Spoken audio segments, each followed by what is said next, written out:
اعوذ باللہ من الشیطان الرجیم بسم اللہ الرحمن الرحیم اللہم صلی علی سیدنا و مولانا محمد وعلی آل سیدنا و مولانا محمد وبارک وسلم۔ اصل نام محبت الہی اور شوق و رضا۔ اے عزیز، معلوم ہونا چاہیے کہ حق تعالیٰ کی محبت تمام مقامات سے عالی اور بلند و بالا ہے، بلکہ یوں کہنا چاہیے کہ تمام مقامات کے حاصل کرنے سے مقصود یہی محبت ہے۔ چاروں مہلکات سے غرض یہی ہے کہ سالک کے دل کو ایسی چیزوں سے بچایا جائے جو محبت الہی سے محروم رکھتے ہیں، اور جملہ منجیات جو اس سے قبل مذکور ہو چکے ہیں اسی محبت کے مقدمات میں، مثلا توبہ، صبر و شکر، زہد اور خوف وغیرہ، وہ دوسرے مقامات جو ان کے بعد ہیں وہ انہی کا نتیجہ اور ثمرہ ہیں، جیسے شوق اور رضا وغیرہ۔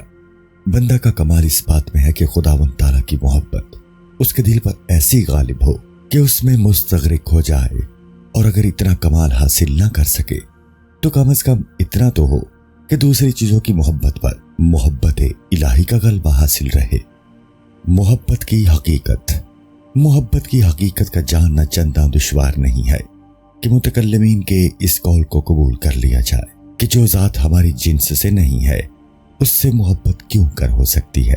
محبت الہی کے معنی یہ ہے کہ بندہ اس کا حکم بجا لائے۔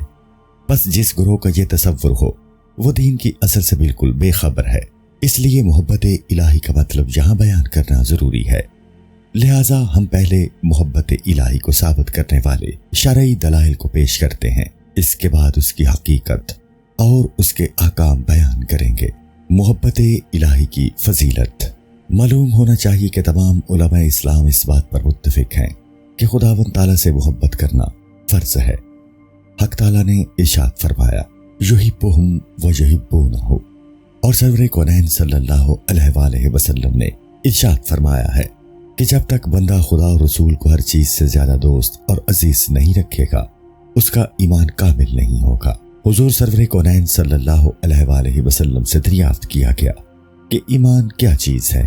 آپ صلی اللہ علیہ وآلہ وسلم نے فرمایا کہ ایمان یہ ہے کہ بندہ اللہ اور اس کے رسول کو ماں سوا اللہ سے زیادہ دوست رکھے۔ حضرت رسالت مآب صلی اللہ علیہ وآلہ وسلم نے یہ بھی ارشاد فرمایا ہے کہ جب تک بندہ خدا اور رسول کو اپنے مال، اہل و عیال اور تمامی خلائق سے زیادہ دوست نہ رکھے اس وقت تک وہ مومن نہ ہوگا۔ حق تعالیٰ نے ازرو تنبیہ فرمایا ہے۔ ایک شخص نے حضرت رسالت مآب صلی اللہ علیہ وآلہ وسلم سے عرض کیا کہ میں آپ کو دوست رکھتا ہوں۔ آپ صلی اللہ علیہ وآلہ وسلم نے فرمایا تو پھر درویشی کے لیے تیار رہ۔ اس نے پھر کہا کہ میں خدا کو دوست رکھتا ہوں۔ آپ صلی اللہ علیہ وآلہ وسلم نے فرمایا کہ آفت و بلا کے لیے تیار رہ۔ ایک اور حدیث میں آیا ہے کہ جب ملک الموت نے حضرت ابراہیم خلیل اللہ کی روح قبض کرنا چاہی تو آپ نے ملک الموت سے کہا کہ کبھی تم نے یہ دیکھا ہے کہ دوست کی جان لے لے؟ تب آپ پر وحی نازل ہوئی کہ اے ابراہیم، کبھی تم نے دیکھا ہے کہ کوئی دوست اپنے دوست کے دیدار سے بیزار ہو؟ تب آپ نے ملک الموت سے کہا کہ میں اجازت دیتا ہوں، تم میری روح قبض کر لو۔ حضور سرور کونین صلی اللہ علیہ وآلہ وسلم یہ دعا مانگا کرتے تھے، الہی مجھے اپنی محبت اور اپنے دوستوں کی محبت اور اپنے دوستوں کی دوستی اور محبت اور اس چیز کی محبت جو تیری محبت کا سبب ہو روزی فرما، اور ایسا ہو کہ تیری محبت مجھے ٹھنڈے پانی سے زیادہ عزیز ہو۔ منقول ہے کہ ایک اعرابی حضرت محمد صلی اللہ علیہ وآلہ وسلم کی خدمت میں آیا اور دریافت کیا، یا رسول اللہ صلی اللہ علیہ وآلہ وسلم، قیامت کب آئے گی؟ آپ صلی اللہ علیہ وآلہ وسلم نے فرمایا کہ تو نے اس دن کے لیے کیا تیاری کی ہے؟ اس نے کہا، یا رسول اللہ صلی اللہ علیہ وآلہ وسلم، نماز اور روزہ میرے پاس کم ہے، یعنی بہت نہیں ہے، البتہ خداوند تعالیٰ اور اس کے رسول کو میں دوست رکھتا ہوں۔ آپ نے فرمایا، کل قیامت کے دن ہر شخص اس کے ساتھ ہوگا جس کو وہ دوست رکھتا تھا۔ حضرت ابوبکر صدیق رضی اللہ تعالیٰ عنہ نے فرمایا کہ جس نے حق تعالیٰ کی محبت کا شربت چکھا ہے وہ دنیا سے بیزار اور خلق سے متنفر ہوگا۔ اور حضرت خواجہ حسن بصری رحمت اللہ تعالی علیہ نے کہا ہے، جو شخص خدا کو پہچانے اس کو دوست رکھے، اور جس پر دنیا کی حقیقت آشکار ہو جائے تو وہ دنیا سے بیزار رہے گا، اور بندہ مومن جب تک دنیا سے غافل نہ ہوگا اور جب فکر کرے گا غمگین ہوگا۔ روایت ہے کہ حضرت عیسیٰ علیہ السلام نے کچھ لوگوں کو دیکھا جو بہت لاغر اور کمزور تھے۔ آپ نے ان لوگوں سے پوچھا کہ تم پر کیا آفت نازل ہوئی ہے؟ انہوں نے کہا کہ ہم عذاب آخرت کے خوف سے گھل گئے ہیں۔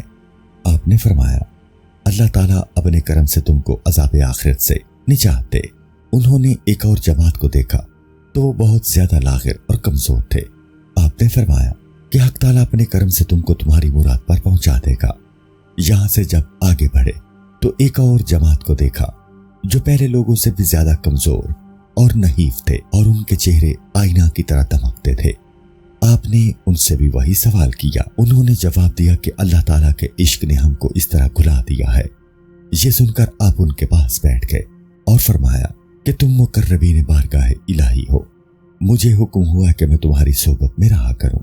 شیخ طریقت سری سکتی رحمت اللہ تعالی علیہ نے فرمایا ہے کہ کل قیامت میں ہر ایک امت کو اس کے نبی کے ساتھ پکارا جائے گا، جیسے اے امت موسیٰ، اے امت عیسیٰ، اے امت محمد علیہ السلام، مگر جو لوگ خداوند تعالیٰ کے دوست ہیں ان کو یوں پکارا جائے گا، اے دوستان خدا، تم خدا کے پاس آؤ۔ یہ سن کر ان کا دل خوشی اور مسرت سے معمور ہو جائے گا۔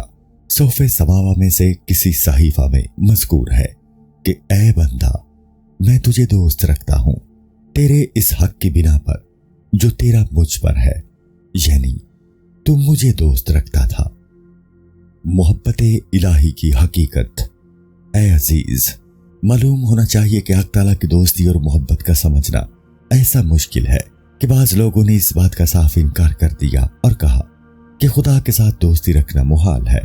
بس اس نقطہ کی شرح کرنا ضروری ہے، اگرچہ وہ ہر ایک کے فہم میں نہیں آ سکتی، باوجود اس کے مثالوں کے ذریعے ہم اس کو ایسا واضح کر دیں گے کہ جو کوئی اس پر غور کرے تو یقیناً اس کو یقین آ جائے گا۔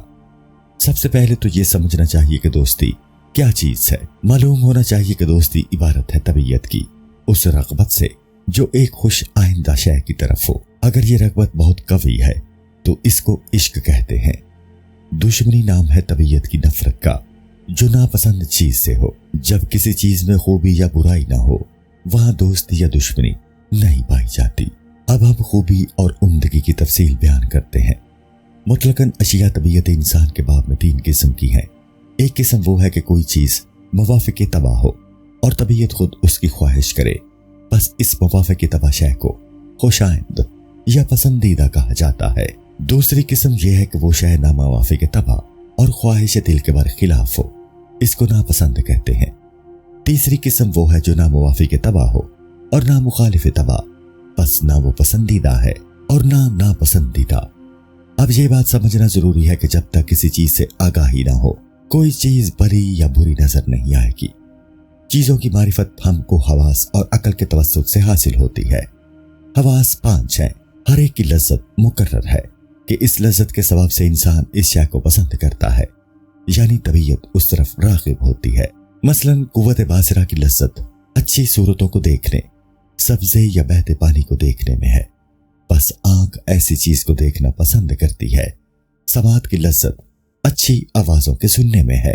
قوت شامہ کی لذت خوشبوؤں سے ہے، اور حصے ذائقہ کی لذت لذیذ کھانوں میں ہے۔ حصے لامسہ کی لذت نرم و نازک چیزوں کے چھونے میں ہے۔ یہ تمام چیزیں محبوب ہیں، یعنی طبیعت ان کی طرف مائل رہتی ہے۔ یہ تمام حواس جانوروں کو بھی حاصل ہیں، وہ بھی لذت حاصل کرتے ہیں۔ معلوم ہونا چاہیے کہ انسان کے دل میں ایک چھٹی حصہ ہے جس کو عقل کہتے ہیں، اسے بصیرت اور نور بھی کہتے ہیں۔ اس کے لیے جو لفظ چاہو استعمال کرو۔ انسان اور حیوان میں فرق اسی کا ہے۔ حیوان اس سے محروم ہے۔ اس عقل کے بھی مدرکات ہوتے ہیں جو اس کو پسند آئے، بالکل اسی طرح جیسے ہوا سے خمسہ کو دوسری لذتیں محبوب ہیں۔ حضور اکرم صلی اللہ علیہ وآلہ وسلم کا ارشاد ہے کہ دنیا سے مجھے 3 چیزیں محبوب ہیں، عورتیں، خوشبو اور میری آنکھ کی روشنی، یعنی نماز۔ یہاں آپ نے نماز کا درجہ بڑھا دیا ہے۔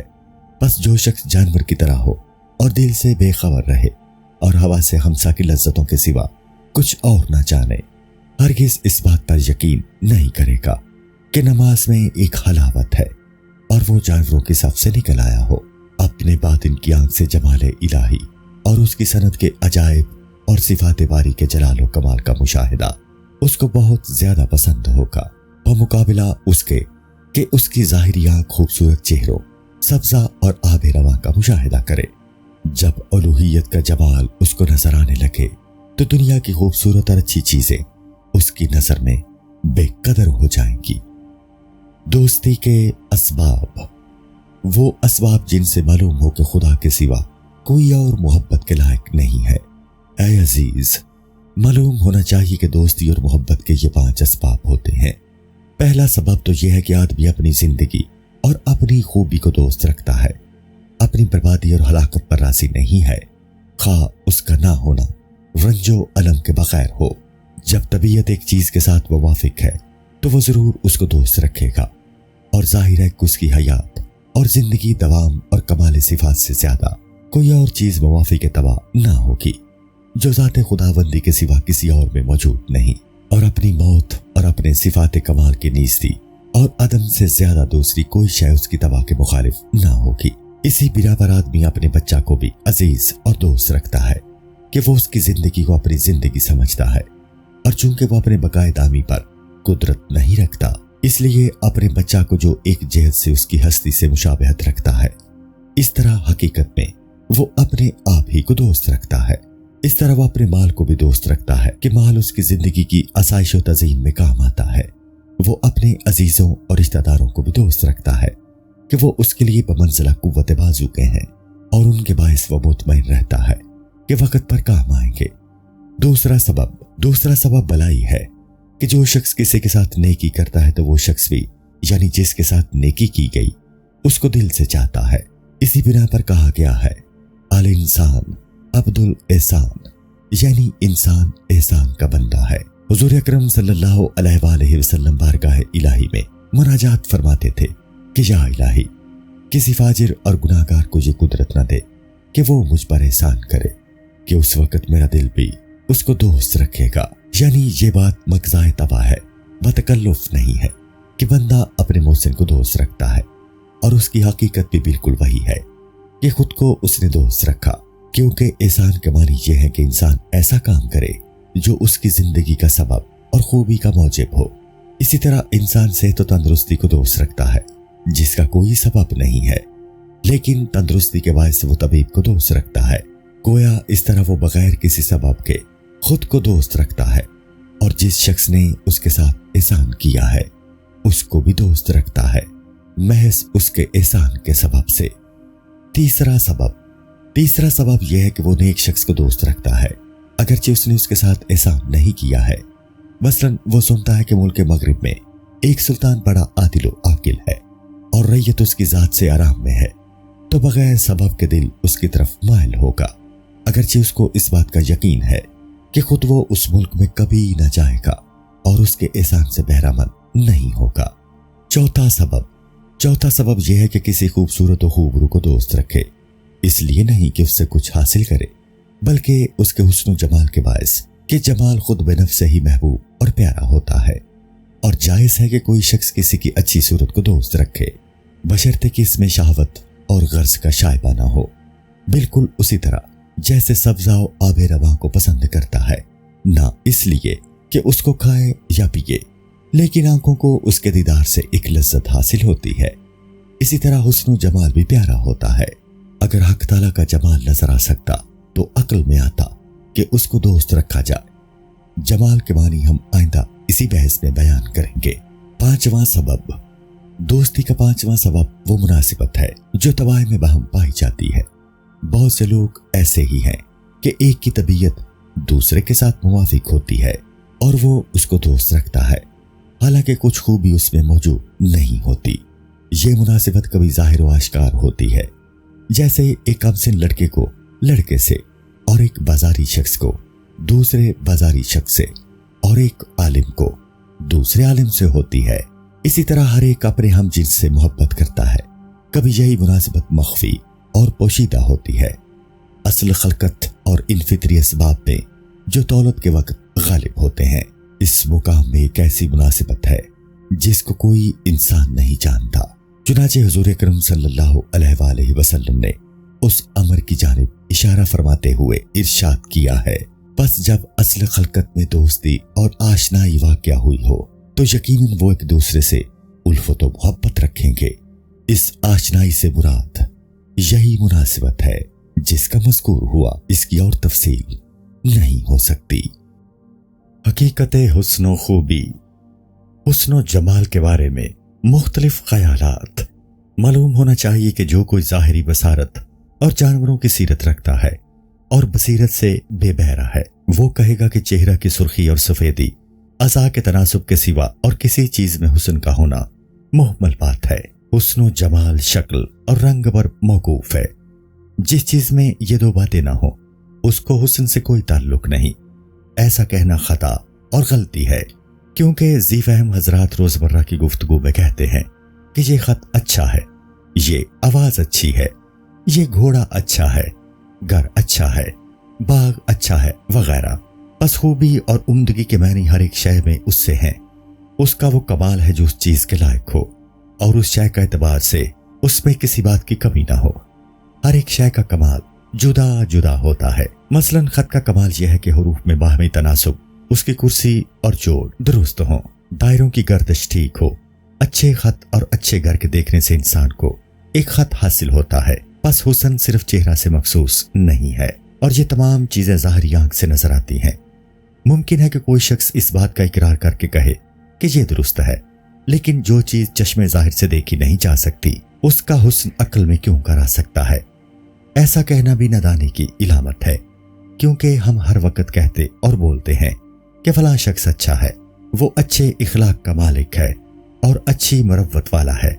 ہم کہتے ہیں جو علم زہد کے ساتھ ہو وہ بہت اچھا ہے، اور شجاعت سخاوت کے ساتھ بہت خوب ہے۔ بے تمی اور قناعت سب سے خوب چیز ہے۔ ایسی بہت سی باتیں کی جاتی ہیں، اور ان تمام صفات یعنی خوب کو ہم چشم ظاہر سے نہیں دیکھ سکتے، بلکہ بصیرت عقل سے معلوم کرتے ہیں۔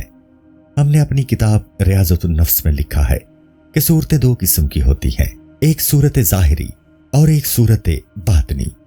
نیک اخلاق باطن کی صورت ہے اور دل کو پسند ہے۔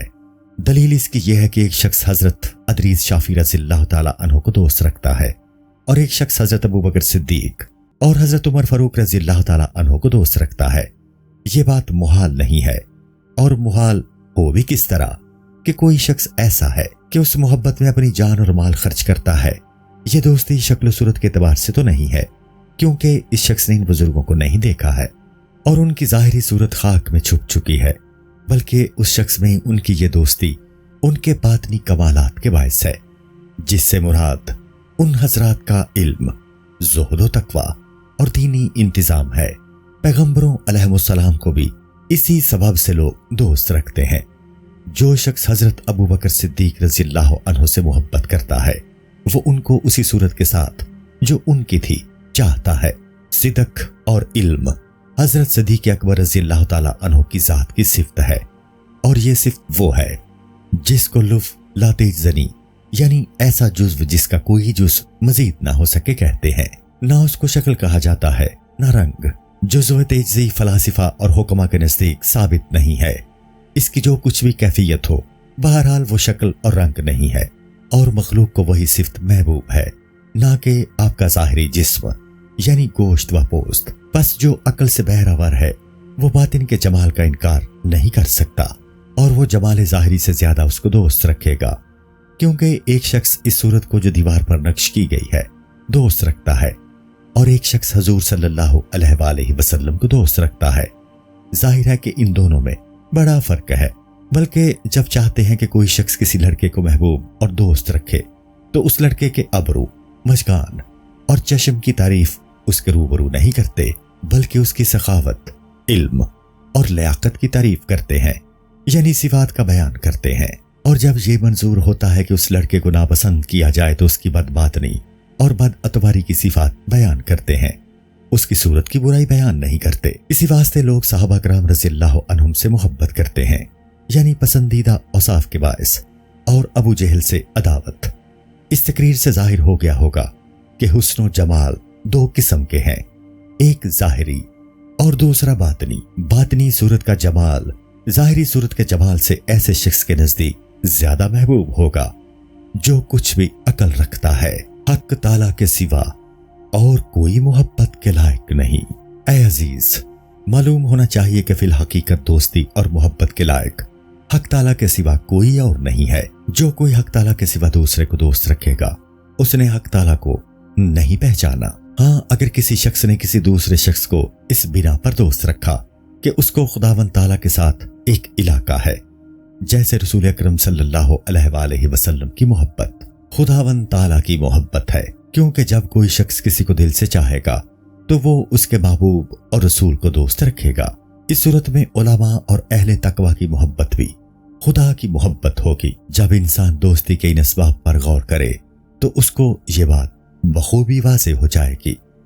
دوستی کے اسباب۔ دوستی اور محبت کا پہلا سبب یہ ہے کہ انسان خود کو اور اپنے کمال کو دوست رکھتا ہے، تو اس دوستی کو لازم ہے کہ وہ خدا کو دوست رکھے، کیونکہ انسان کا وجود اور اس کا کمال صنعت حق تعالیٰ کی ہستی اور اس کی قدرت کاملہ سے ہے۔ اگر اس کا فضل نہ ہوتا تو کوئی مخلوق پردہ عدم سے عالم وجود میں نہ آتی، اور اگر وہ اپنے فضل سے محافظت نہ کرتا تو انسان باقی نہ رہتا، اور اگر حق تعالیٰ اپنے فضل و کرم سے انسان کو ہاتھ پاؤں اور دوسرے اعضاء عطا فرما کر کامل نہ بناتا تو کوئی مخلوق اس سے زیادہ ناقص نہ ہوتی۔ یہ بات کس قدر عجیب ہوگی کہ کوئی شخص دھوپ سے بے چین ہو کر کسی درخت کے سایہ میں جائے، لیکن اس درخت کو جس سے وہ سایہ قائم ہے پسند نہ کرے۔ وہ یقیناً اس بات کو جانتا ہوگا کہ جس طرح سایہ کا وجود درخت سے ہے، اسی طرح انسان کی ذات و صفات کا وجود حق تعالیٰ کے فیض سے ہے۔ بس اس صورت میں وہ خداوند تعالیٰ کو کس طرح دوست نہیں رکھے گا، کیونکہ خداوند تعالیٰ کی محبت اس کے پہچاننے پر موقوف ہوگی۔ دوسرا سبب یہ ہے کہ انسان ایسے شخص کو دوست رکھتا ہے جو اس کے ساتھ بھلائی کرے۔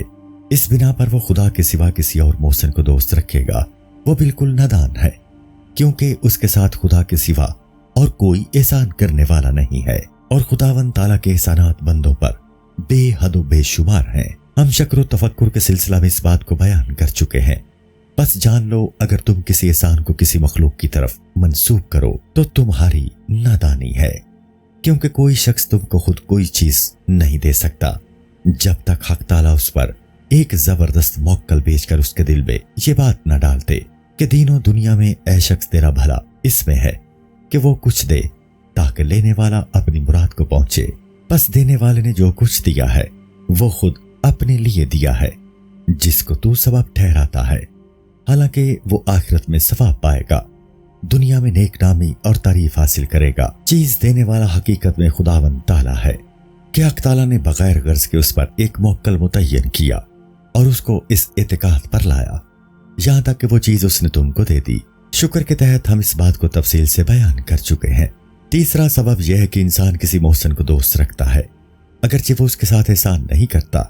مثلا کسی شخص نے سنا کہ مغرب میں ایک بادشاہ عادل اور رعیت پر بہت مہربان ہے، وہ اپنا خزانہ درویشوں پر صرف کرتا ہے، اپنے ملک میں ظلم و ستم کرنے کی کسی کو اجازت نہیں دیتا، تو لازماً ہر شخص اس کو دوست رکھے گا، اگرچہ وہ جانتا ہے کہ کبھی اس عادل بادشاہ سے اس کی ملاقات نہ ہوگی اور نہ اس سے کچھ نفع حاصل ہونے کی امید ہے۔ اس اعتبار سے بھی خدا کے سوا کسی کو دوست رکھنا نادانی ہوگی، کیونکہ احسان بھی اس کے سوا کسی غیر سے نہیں ہو سکتا۔ جو کوئی دنیا میں کسی پر احسان کرتا ہے خداوند تعالیٰ کے حکم اور اس کی توفیق سے کرتا ہے، اور مخلوق کے ہاتھ سے جو نعمتیں ملتی ہیں وہ بہت کم ہیں۔ احسان تو وہ ہے کہ تمام مخلوق کو پیدا کیا اور جس کو جس چیز کی ضرورت تھی وہ اس کو عطا کی، بلکہ ایسی چیزیں بھی دی جن کی حاجت نہ تھی، لیکن ان سے زیب و زینت و آرائش کرانا مقصود تھی۔ جب تم آسمان و زمین کی بادشاہت، نباتات و حیوانات کے احوال میں غور کرو گے تو اس کے عجائب، احسان اور انعام بے انتہا تم کو نظر آئیں گے۔ چوتھا سبب یہ کہ کسی کو اس کے حسن باطن کے سبب سے دوست رکھتا ہے، جس طرح امام ابو حنیفہ، امام شافعی اور حضرت علی رضی اللہ تعالیٰ عنہ کو دوست رکھتا ہے، اور بعض ایسے ہیں کہ حضرت ابو بکر صدیق اور حضرت عمر رضی اللہ تعالیٰ عنہما کو دوست رکھتے ہیں۔ بعض ان سب حضرات کو دوست رکھتے ہیں اور پیغمبروں کو بھی دوست رکھتا ہے، اور اس کا سبب ان بزرگوں کے باطن کی خوبی اور ان حضرات کے اوصاف پسندیدہ ہیں۔ اس جگہ جب تم غور سے دیکھو گے تو تم کو معلوم ہوگا کہ اس جمال باطنی کا حاصل ان 3 چیزوں سے ہے۔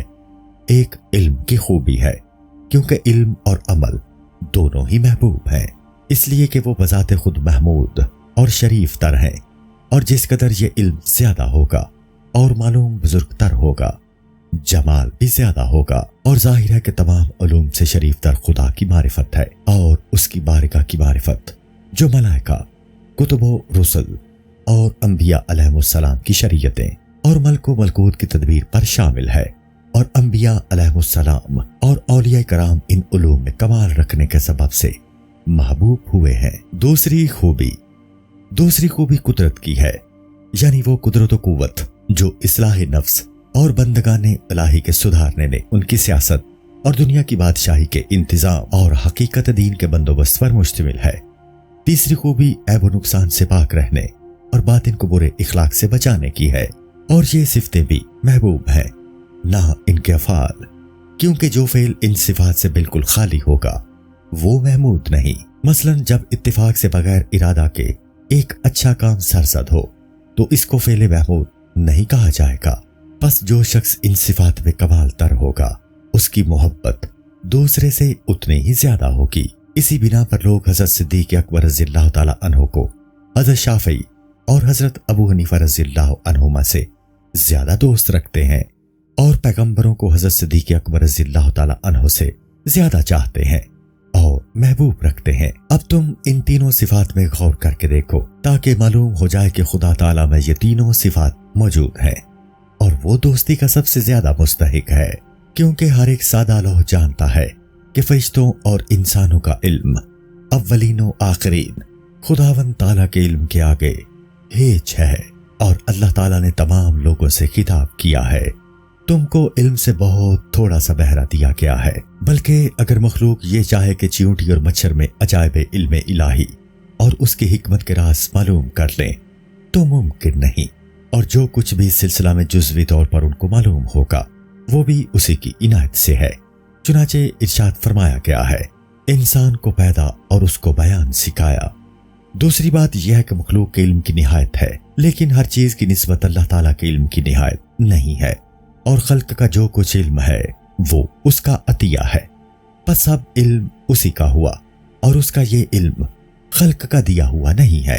علم کے بعد جب تم کو قدرت کے بارے میں غور و فکر کرو گے تو معلوم ہوگا تو قدرت بھی محبوب چیز ہے۔ اسی واسطے لوگ حضرت علی رضی اللہ تعالیٰ عنہ کی شجاعت اور حضرت عمر رضی اللہ تعالیٰ عنہ کی سیاست کو دوست رکھتے ہیں۔ یہ دونوں باتیں بھی قدرت کے اقسام میں سے ہیں، لیکن تمام مخلوق کی قدرت اللہ تعالیٰ کی قدرت کے سامنے ہیچ ہے، بلکہ سب اس کے سامنے عاجز ہیں۔ بس وہ اتنی ہی قدرت رکھتے ہیں جو اللہ تعالیٰ نے ان کو عطا کی ہے۔ جب مکھی ان سے کوئی چیز چھین کر لے جائے تو خداوند تعالیٰ نے ان کو اس بات سے عاجز کر دیا ہے کہ وہ اس کو مکھی سے واپس لے سکیں۔ بس خداوند تعالیٰ کی قدرت بے نہایت ہے، کیونکہ آسمان و زمین اور جو کچھ اس میں ہے، جن و انس، حیوانات و نباتات، سب اسی کی قدرت سے پیدا ہوئے ہیں۔ اس طرح کی لاکھوں چیزیں بلکہ بے انتہا اشیاء کے پیدا کرنے پر وہ قادر ہے۔ پھر یہ کس طرح درست ہوگا کہ قدرت کے سبب کی بنا پر کسی دوسرے کو دوست رکھے؟ انسان اپنے کمال کے ساتھ عیوب سے منزہ اور پاک ہونے کی صفت سے بے بہرا ہے۔ اس کا کمال بے عیب نہیں ہے۔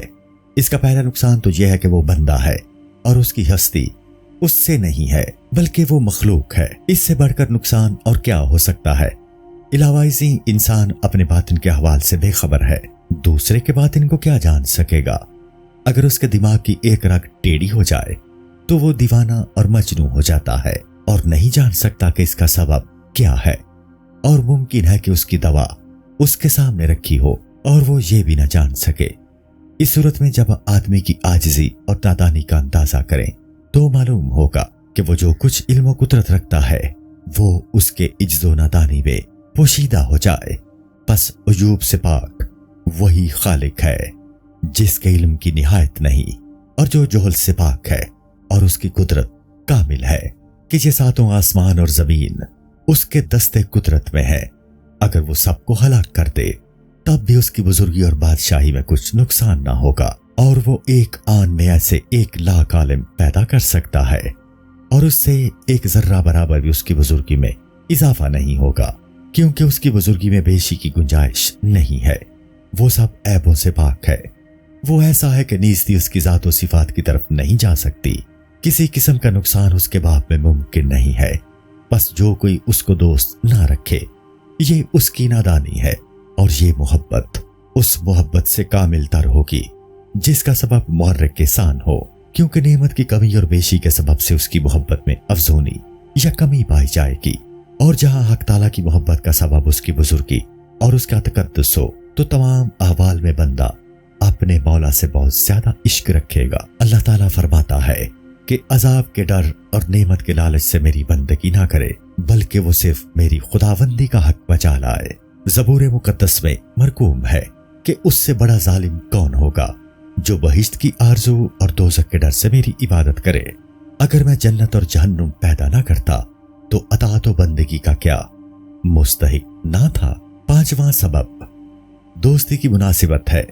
انسان کو بھی خداوند تعالیٰ کے ساتھ ایک خاص مناسبت ہے۔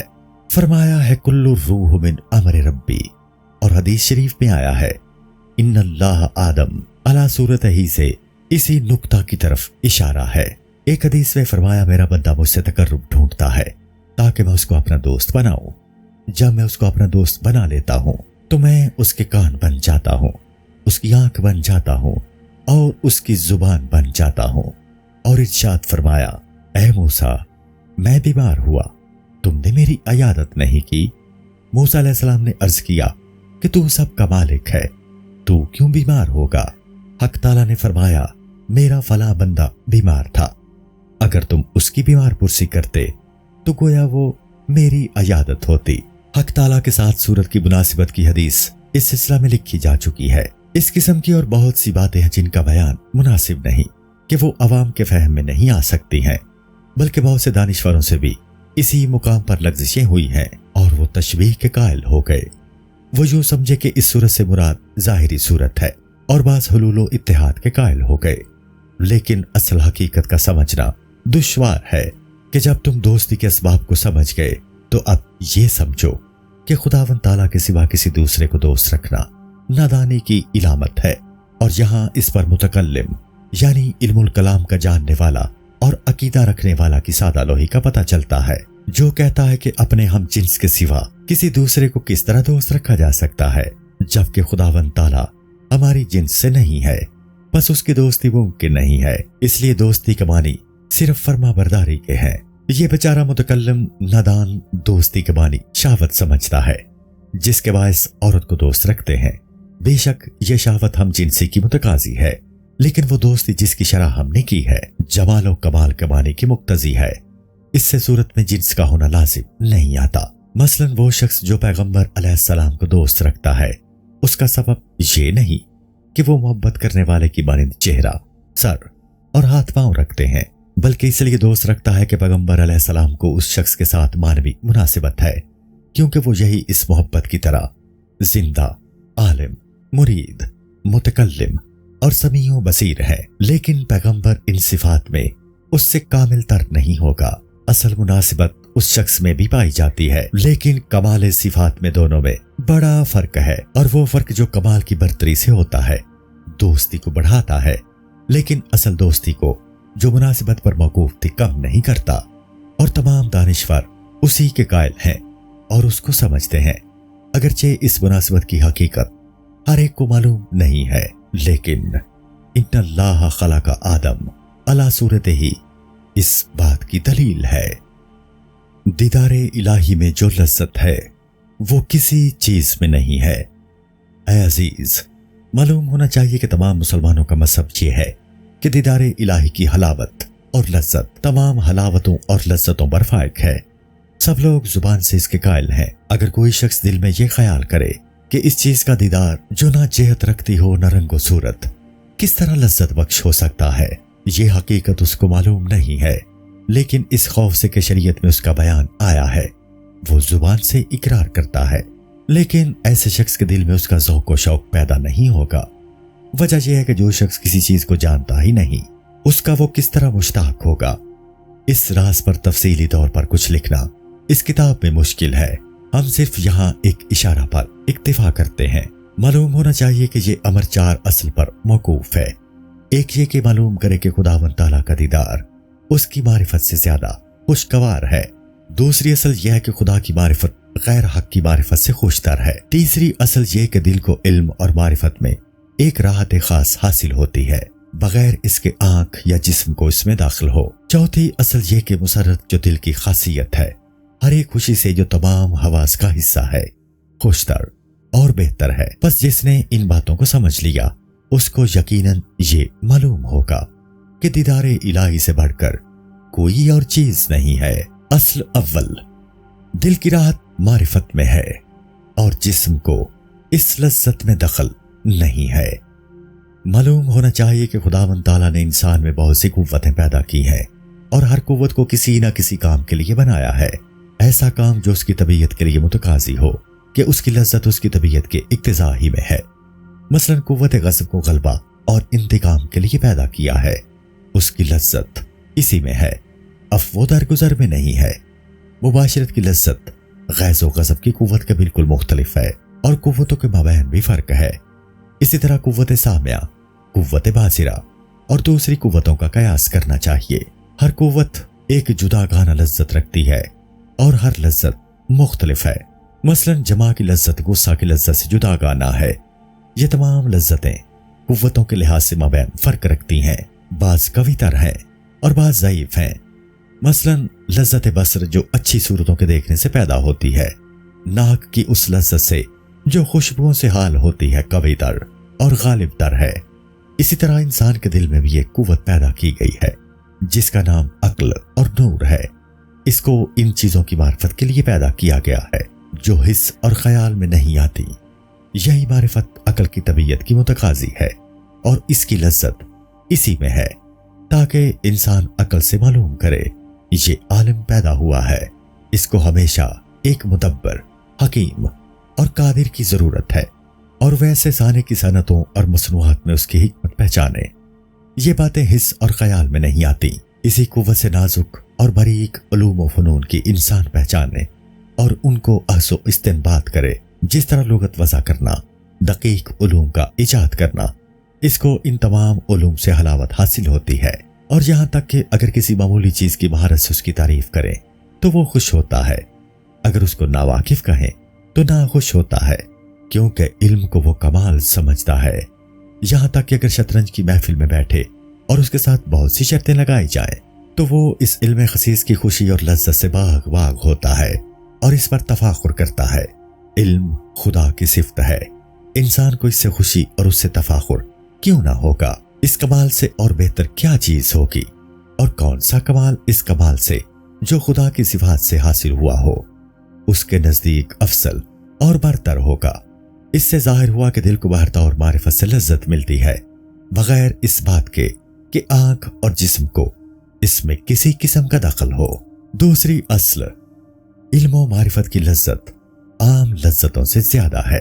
اے عزیز، معلوم ہونا چاہیے کہ جب کوئی شخص شطرنج کھیلتا ہے اور اس شغل میں سارا دن کھانا نہیں کھاتا اور اس سے کھانا کھانے کو کہا جائے تو بات نہیں مانتا۔ اس سے معلوم ہوا کہ مات دینے اور غالب آنے میں جو لذت میں زیادہ ہے، اس بنا پر اس نے شطرنج کو کھانا کھانے سے بہتر خیال کیا۔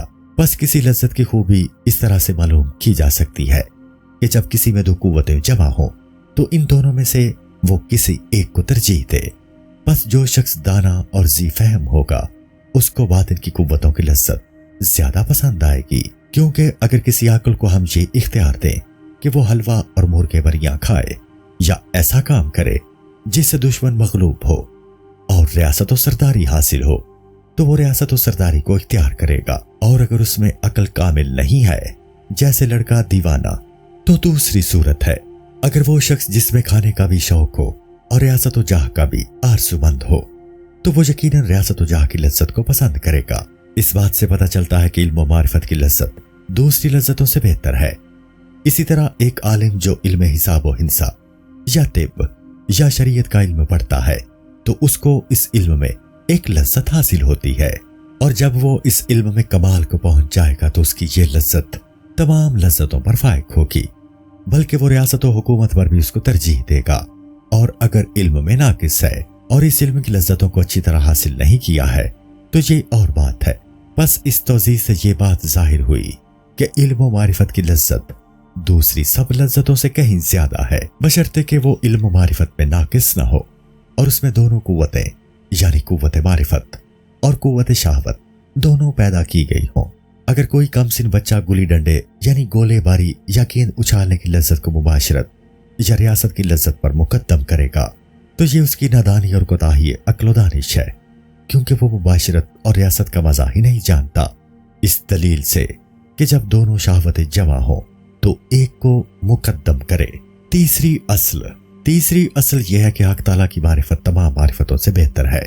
جب یہ معلوم ہوا کہ علم و معرفت بہترین ہے اور اس میں شک نہیں کہ ایک علم دوسرے علم سے بہتر ہے، یہ مسلمہ ہے کہ جس قدر معلوم اعلیٰ اور شریف ہوگا اس کا علم بھی اعلیٰ اور خوب تر ہوگا۔ ظاہر ہے کہ شطرنج وضع کرنے کا علم شطرنج کھیلنے سے بہتر ہے اور ملک رانی کا علم زراعت و خیاطی کے علم سے بہتر ہے۔ اسی طرح حقائق شریعت اور اس کا اسرار کا علم نجوم اور لغت سے، اور وزیر کے لیے وزارت کے اسرار کا جاننا بازاروں کے اسرار سے اور بادشاہوں کے اسرار سے آگاہی وزیر کے اسرار کے جاننے سے بہتر ہے اور برتر ہے۔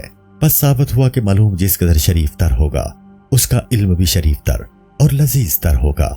اب غور کرنا چاہیے کہ خداوند عالم سے جو ہر طرح کے کمال اور جمال کا خالق ہے، دنیا میں کوئی چیز شریف تر اور بزرگ تر نہیں ہے۔ نہ کسی بادشاہ کی تدبیر اپنی بادشاہت میں، آسمان و زمین کی بادشاہت اور دنیا و آخرت کے کاموں میں تدبیر اپنی بادشاہت نہیں ہے، اور کوئی دربار اس کے دربار سے کامل تر اور خوب تر نہیں ہے۔ اگر کسی کو حضرت الہی کے نظارہ کرنے کی آنکھ میسر ہے اور وہ اس کی مملکت کے اسرار اور اس دنیا کی مملکت کے اسرار سے بہتر اور پسندیدہ سمجھتا ہے، وہ کس طرح اس کے حضور کا نظارہ چھوڑ کر دوسری چیز کا نظارہ کرے گا۔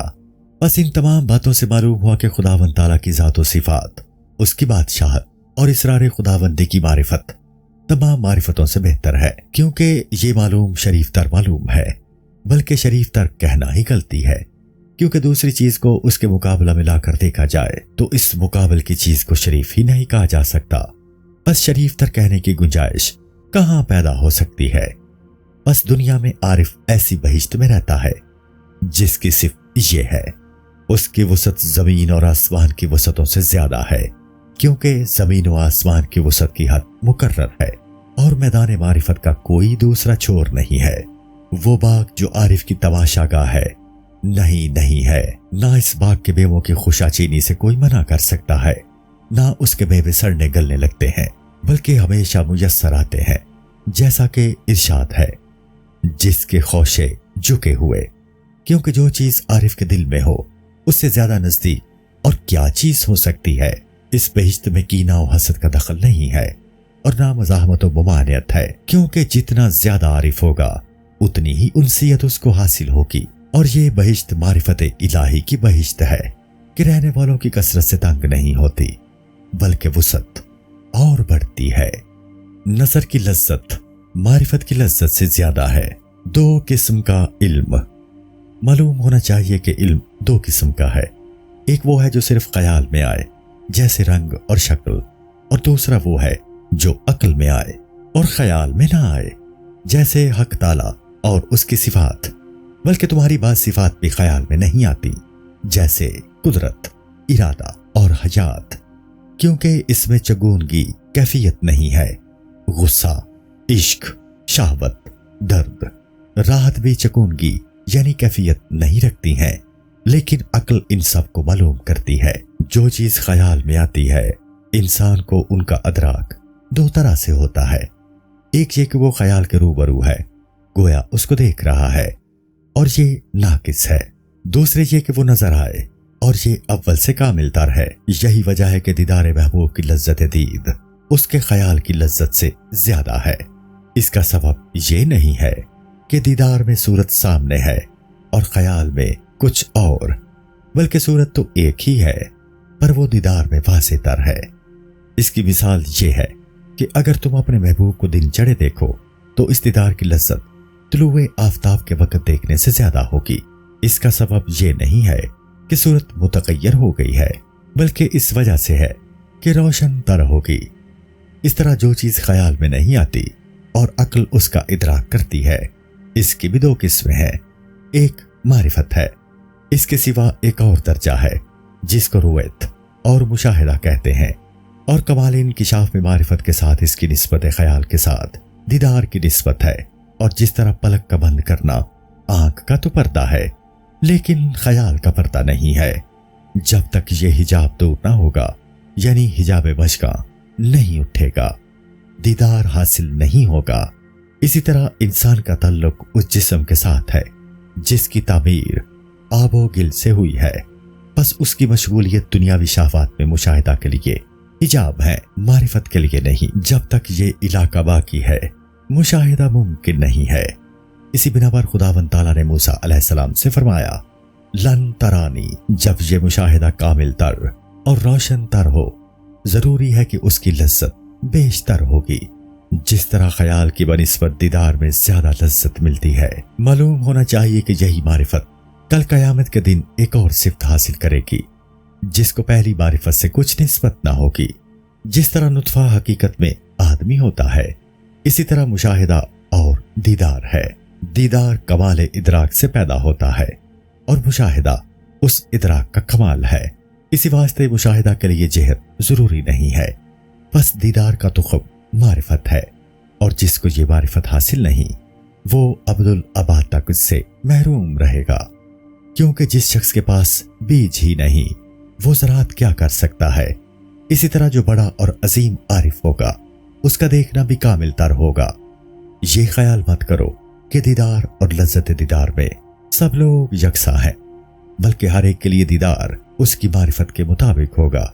حدیث شریف میں جو یہ آیا ہے کہ یہی معنی ہے، اس کے یہ معنی نہیں کہ حضرت ابوبکر صدیق رضی اللہ تعالیٰ عنہ خداوند تعالیٰ کو اکیلے دیکھیں گے اور دوسرے لوگ باہم مل کر دیکھیں گے، بلکہ معنی یہ ہے کہ جو دیدار حضرت ابوبکر صدیق رضی اللہ تعالیٰ عنہ کو نصیب ہوگا دوسروں کو نصیب نہ ہوگا۔ وہ دیدار انہی سے مخصوص ہے کہ اس خصوصیت کا سبب کمال معرفت ہے جس سے دوسرے لوگ محروم ہیں۔ حضور اکرم صلی اللہ علیہ وآلہ وسلم کا ارشاد ہے، ابوبکر صدیق رضی اللہ تعالیٰ عنہ کی فضیلت تمام اصحاب پر نماز و روزہ کے باعث نہیں ہے، بلکہ ایک راز کے سبب ہے جو ان کے دل پہ قرار پائے ہوئے ہے۔ اس ارشاد میں اس معرفت کی طرف اشارہ ہے جو دیدار الہی کا سبب ہوگی، اور علی الخصوص حضرت ابوبکر صدیق رضی اللہ تعالیٰ عنہ کو میسر آئے گی۔ بس باوجود اس کے کہ حق تعالیٰ کی ذات ایک ہے، اس کا دیدار خلائق کی نسبت سے مختلف ہے۔ جیسا کہ مختلف آئینوں میں ایک صورت سے کتنی مختلف صورتیں چھوٹی، بڑی، تاریک اور روشن، ٹیڑھی اور سیدھی نظر آتی ہیں۔ بعض کا ٹیڑھا پن تو اس قدر ہوتا ہے کہ بھلی صورت بھی بری معلوم ہوتی ہے۔ مثلا ایک اچھی تلوار کو عرض میں آئینہ کے سامنے رکھ دیا جائے تو باوجود اچھی ہونے کے وہ آئینہ میں بری نظر آئے گی۔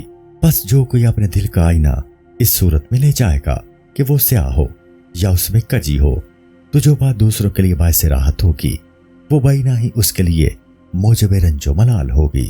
لہٰذا یہ خیال مت کرو کہ وہ لذت جو دیدار الہی سے پیغمبروں کو حاصل ہوگی دوسروں کو حاصل ہوگی، یا جو لذت علماء پائیں گے وہ عوام بھی حاصل کریں گے، اور جو لذت پرہیزگار اور محبت کرنے والے عالموں کو میسر ہوگی وہی دوسرے عالموں کو ہوگی۔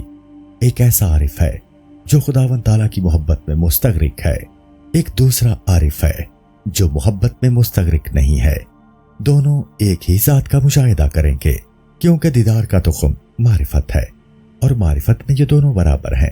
ان دونوں عارفوں کی مثال اس شخص کی سی ہوگی جن کی نظر محبوب کے دیکھنے میں یکساں ہے، اور ایک ان میں سے زیادہ صاحب عشق ہوگا تو اس کی لذت بھی دوسرے کے مقابلے میں زیادہ ہوگی۔ بس جب تک معرفت الہی کے ساتھ محبت شریک نہ ہو، پوری سعادت کا حصول اس سے نہیں ہوگا۔ جب انسان کے دل میں سے دنیا کی محبت رفع ہو جاتی ہے تو خدا کی محبت بڑھ جاتی ہے، اور یہ امر زہد و تقوی پر منحصر ہے۔ بس اس عارف کو پوری لذت حاصل ہوتی ہے